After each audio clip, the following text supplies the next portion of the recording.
বড়বেলায় পারতাম না, ছোটবেলায় পারতাম। ও গাইস গাইস, আপনাদেরকে একটা জিনিস দেখাবো যে মায়েরা কর্মজীবী হইলে বাচ্চারাও তাকে ফলো করে।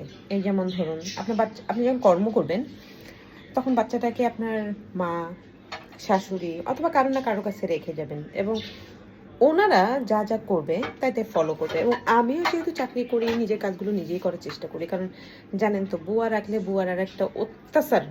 তার থেকে এই যে দেখেন কি বলতেছিলাম, আমি আজকে সব কি করছো? আমি সব ধুই দিব। ওরে আমার লক্ষ্মী বাচ্চা, তুমি সব ধুইতে পারো? আজ কালকে পাচ্ছি, আজকেও পারবো।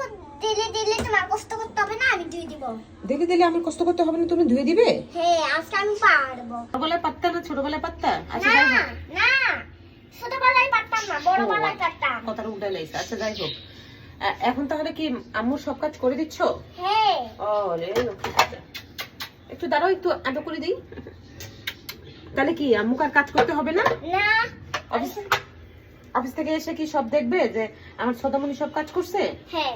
ওই যে দেখেন কিসের উপরে দাঁড়াইছে। এই জন্য বলি আমি আমার বাচ্চাকে সব রকমই নিজের নিজের জিনিসগুলো সে ম্যাক্সিমাম নিজেই গুছায় রাখে। জুতাটাও নিজে বাইরে থেকে আসলে উঠায় র্যাকের মধ্যে রেখে দেয়। আমার কাছে মনে হয় এই শিক্ষাটা প্রত্যেকটা বাচ্চাকে দেওয়া উচিত। আর কিছু মানুষ এসে বলবেন যে I am the code, that's why, তাও ভালো।